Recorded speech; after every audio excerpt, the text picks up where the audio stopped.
welcome to another Pipe of Pearl. Today's Pearl, we're going to be looking at red and tender eyes.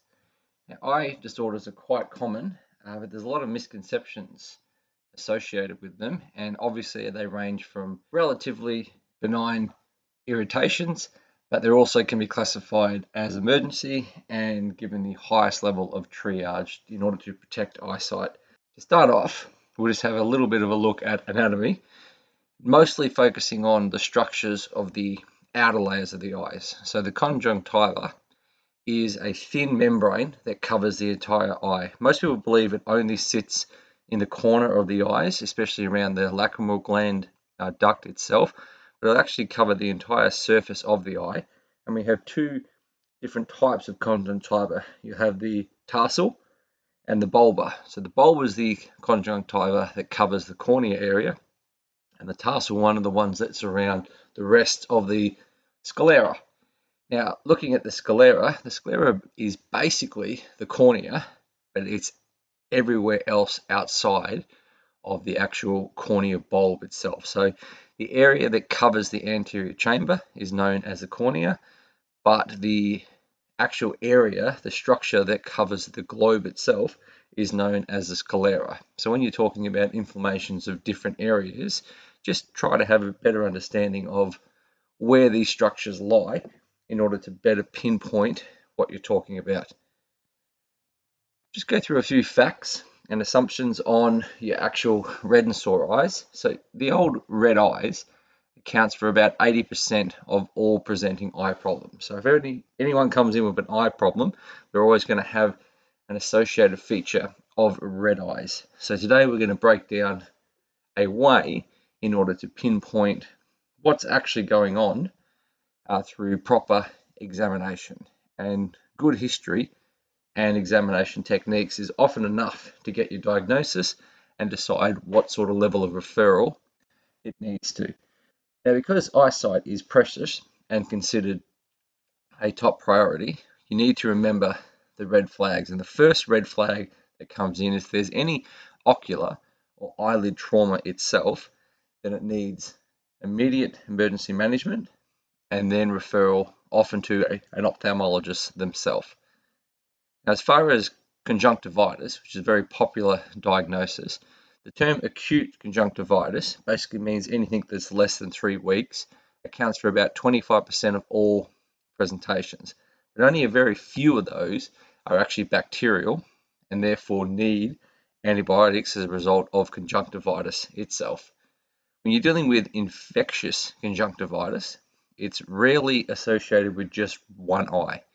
When you have contact conjunctivitis from irritants, things like that, you can get it in one eye, but if you're dealing with an infectious, especially viral or bacterial, it's often both eyes. When you move into your examination techniques, they've been quoted throughout literature, and a lot of papers on examining the eye will suggest that there's a few areas that are key in order for you to get the best information from, and that is the history of the person's illness and eye injuries, and the event that occurred, vision, the level of discomfort the person is feeling, the characteristics of the discharge, and whether or not there is any photosensitivity. So starting off, we'll do our subjective investigations, and we'll start with the event. We need to know when the first symptoms had their onset, because that tells us whether it's acute, rapid onset, slow onset, that sort of thing. We need to know if there's even a possibility of there being an intraocular foreign body. So was the person working in a workshop? Were they patrolling? Were they playing sport? Whatever it was, is there a chance that something jumped up and hit him in the eye, whatever it is? We also need to know if there's any associated trauma with the eye injuries, because trauma will mostly lead us to think that it needs to go to immediate referral. When you're talking about the history of the person, we need to know what sort of environments they've been in. Your dry or very cold environments can cause eye irritation, but their work environments as well, their home environments, can also be very important. So certain workshops, certain warehouses will have a lot of chemicals that can cause irritation, and even if the patient is unaware of it initially, the chemical fumes can also cause the reddening of those eyes. You need to know if people in the area are sick, if there's a big history of people with conjunctivitis, especially viral, because it can be highly contagious.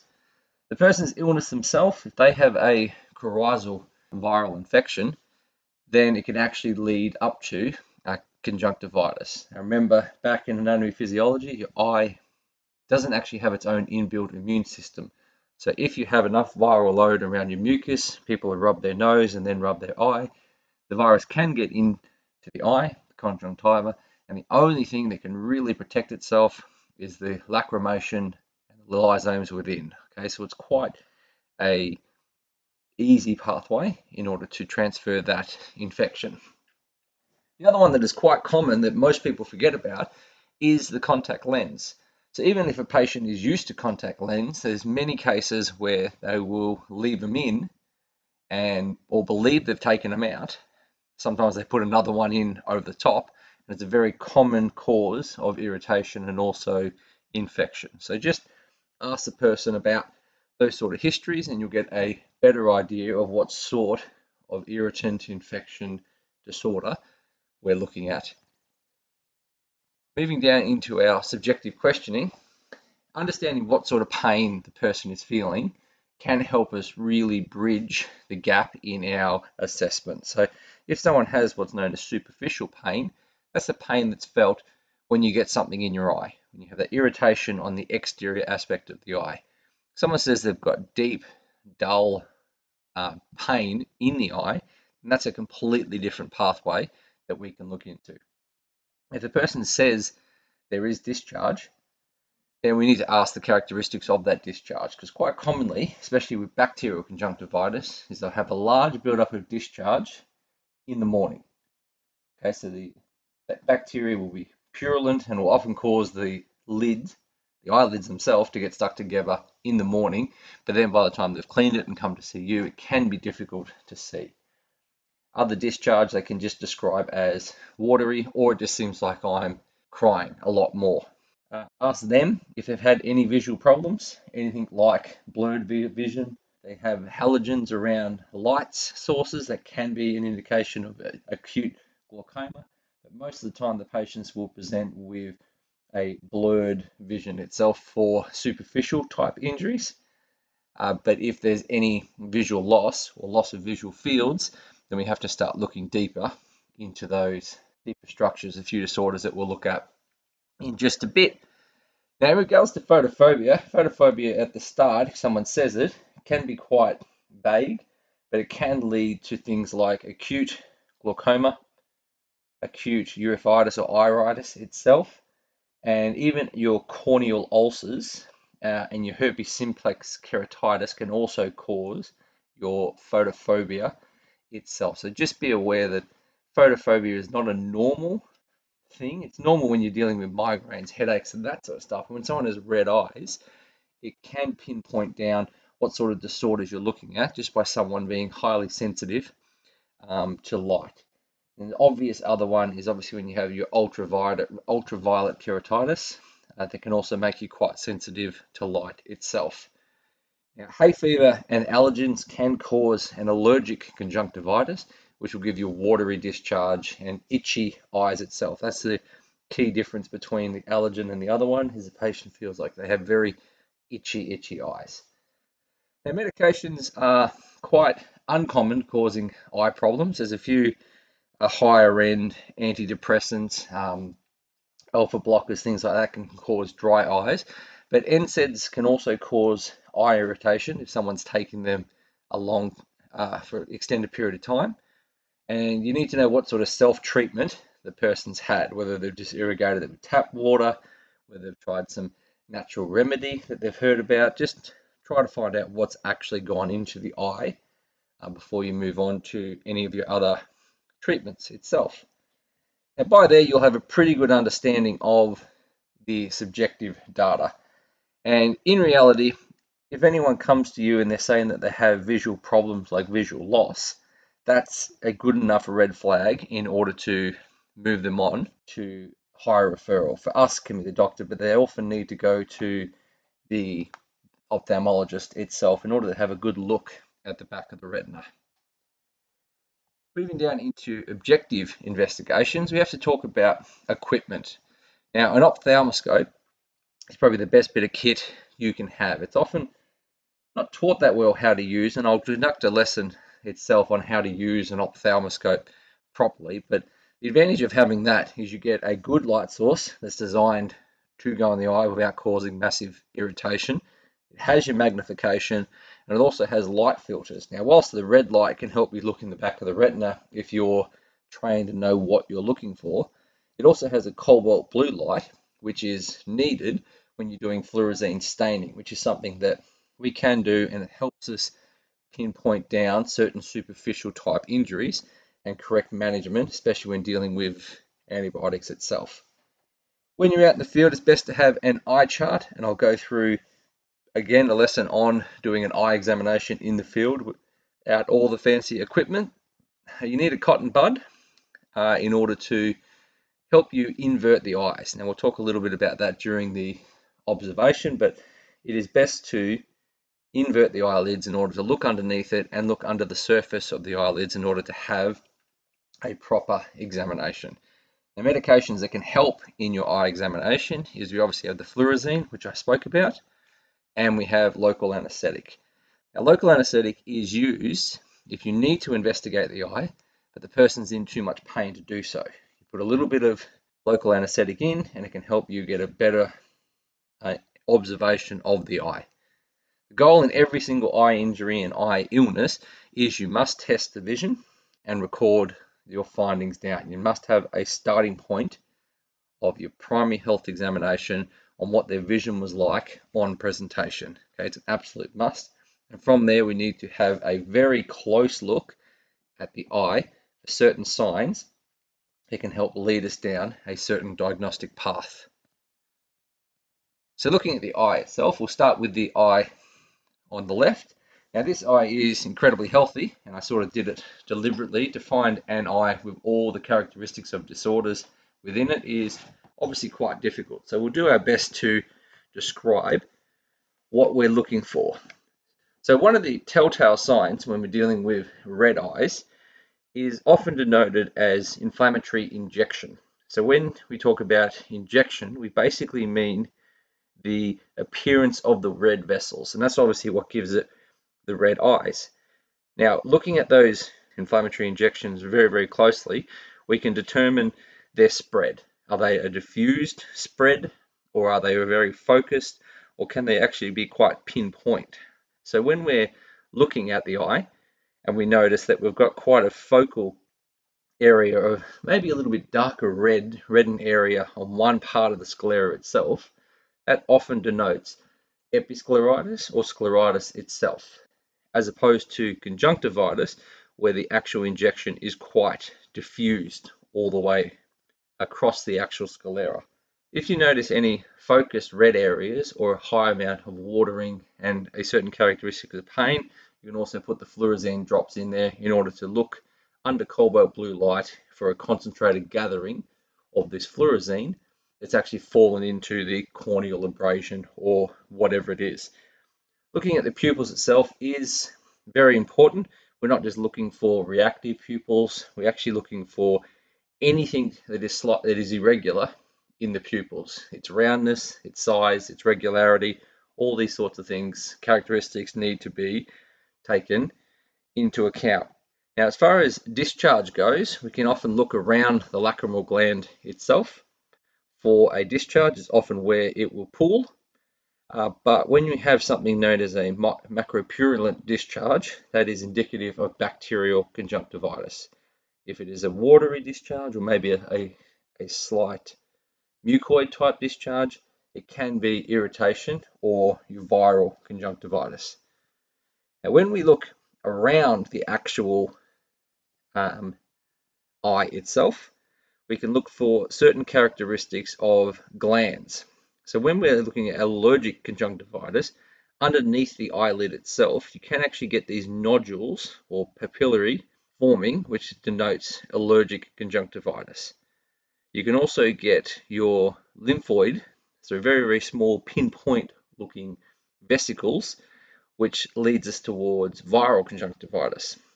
As denoted in the picture, a foreign body can often lie underneath the actual eyelid, which is why it's very, very important to have a look underneath there. Looking at your surrounding structures, we need to look at the eyelid itself and the eyelashes in order to look for any infectious areas that can lead us towards those styes or a condition known as blepharitis, which is basically a small nodule formations around the lids of the eye itself. So you can look for just your special styes, which is called a hordeolum, or you can look for the actual disorder, blepharitis, which is more of a pronounced inflammation and mostly underneath the eyelid itself. You can also look around the lacrimal gland and the orbital area for signs of cellulitis and a condition known as dacryocystitis, which is where the lacrimal gland itself will actually get blocked. As far as palpation of the outer structures, when you're dealing with viral conjunctivitis, you often have lymphadenopathy around that preorbital lymph gland itself. Once you finish your observations, we can have an assessment. Now this chart is very handy. Now I agree it's quite busy, but we will break it down going through subjective data that we found, a few tests that will lead us to a more probable diagnosis itself. So as you can see right at the start, if there's any history of trauma or recent eye surgery, you pretty much stop your investigation and you need to refer them on straight away. In the case of trauma, obviously you do the immediate management and you go from there. From there, as mentioned, we need to know the characteristics of their pain. If someone has no pain but has poor vision, that's an obvious referral straight on because we're dealing with your actual retinitis or even vasculitis itself, which means the messages aren't actually getting through because of the inflammation surrounding the retina itself.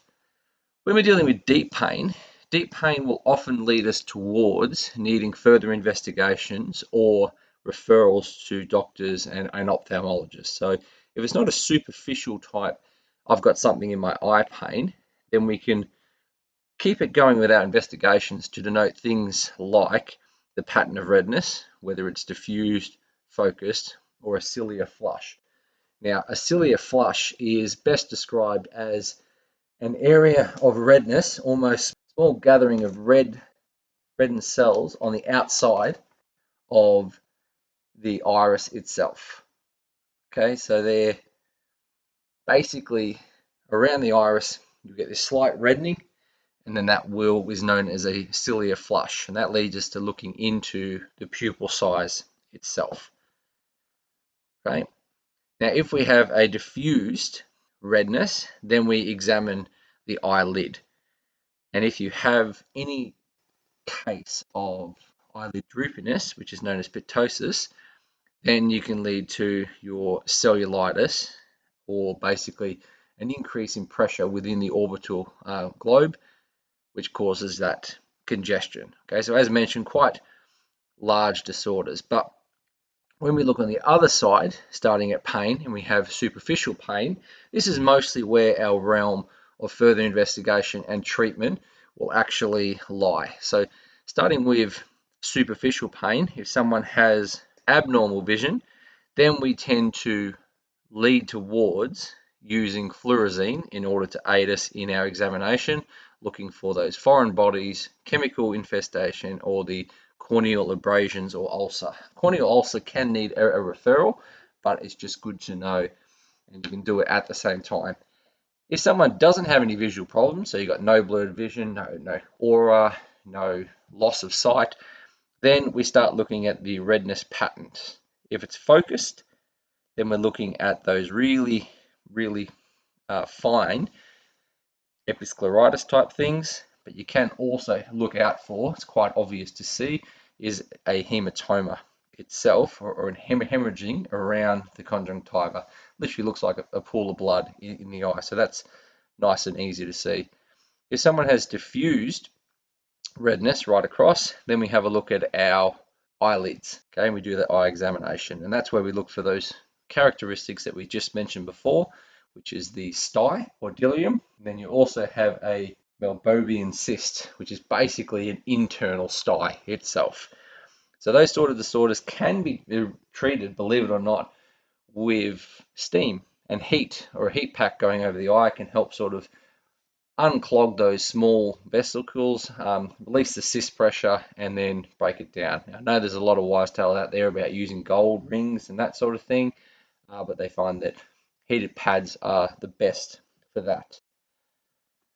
If the examination of the eyelids denotes that it's normal, then we start looking at the discharge, which will let us know whether or not it's more likely a general conjunctivitis caused by chemical irritation, whatever it is, bacterial conjunctivitis, or most likely your viral or allergic conjunctivitis itself. So having this chart handy after your examination can help really lead you down a line to what is most probable in your actual red and tender eyes diagnosis. Now, depending what it is, will obviously denote what sort of treatment we're going to do. So education about this is mostly got to do with protecting the eyes, keeping them moist if they're dry, but also reducing the risk of infection, especially if you're dealing with a viral conjunctivitis itself. Restrictions for the individuals need to consider what sort of environment they work in, whether or not more eye exposure and irritation is going to be probable. We also need to look at the likelihood of them sharing equipment, goggles, those sort of things, because conjunctivitis, they obviously shouldn't do that. When we're dealing with referral, because of the eye, you refer everything that's a red flag, everything that's dangerous, and obviously everything that you can't treat itself. Okay, so always err on the side of caution, and if you have no idea what's actually going on with the person, then consider referring them on as well for better investigations. Okay, we are really a big filter at the start of eye injuries, and referral should be more likely whenever you're dealing with anything even remotely complicated to do with eyes. As far as actual treatment options for us go, you can obviously look after dry eyes. They're just simple eye drops you can get from anywhere, and they just help lubricate the eye. If someone has the allergic itchy eye associated with allergic conjunctivitis or even allergic conjunctivirus, as it's often referred to as, a drop called Nafcon A can be quite useful in reducing that irritation and itchiness of the eyes itself. We often carry oxybutylcane eye drops, which can be used for eye pain, obviously, but can also help with our examination itself. It's best not to send someone away with ongoing management with eye drops that cause the eye to become numb, because it can lead to further problems. So if you are going to do that, remove them from environments that foreign bodies are more probable within. When you have a diagnosed corneal abrasion from a foreign body or a bacterial conjunctivitis, then using your chloramphenicol eye drops and eye ointment is the best point of call. Now, eye drops are better during the day because they're easier to put in, they don't feel as gritty, but it's often best to give the patient both the eye drops and the ointment, because at night putting the ointment on is a much better treatment because it lasts longer and it protects the eye better during the night. We can carry fluorescein staining, and I'll go through a lesson on fluorescein staining and how we can do it without a refrigeration of having to keep the fluorescein. Just a few tips and tricks that can help us. If someone has chemicals in the eye and you want to flush them out, we can use our obvious eye stream. But if someone has a large exposure to chemicals and you need extended flushing, then believe it or not, using a Hartmann's IV solution bag is actually better than using a normal saline. It's far more conducive to the environment of the eye, and it causes less pain. Covering the eye can be an idea in order to help people stop rubbing the eye. You can't find the foreign body, you can't remove the foreign body, or you just want to protect it from the environment. So use things like iPad, rings, bandages. You can even get a makeshift cup if something is actually protruding from the eye in order to relieve the pressure that may be placed on it itself. Okay, that's it for the Piper Pearl on sore and tender eyes. I hope you got something out of it. Just remember that we are the first point of call For eye injuries, doing a good subjective investigation can lead us down to testing, very simple tests in our objective, which can give either the referral or us a lot of information in order to really pin down what the diagnosis is and what sort of level of referral our patients need to go to.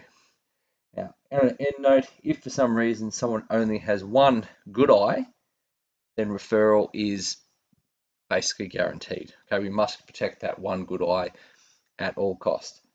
But until next time,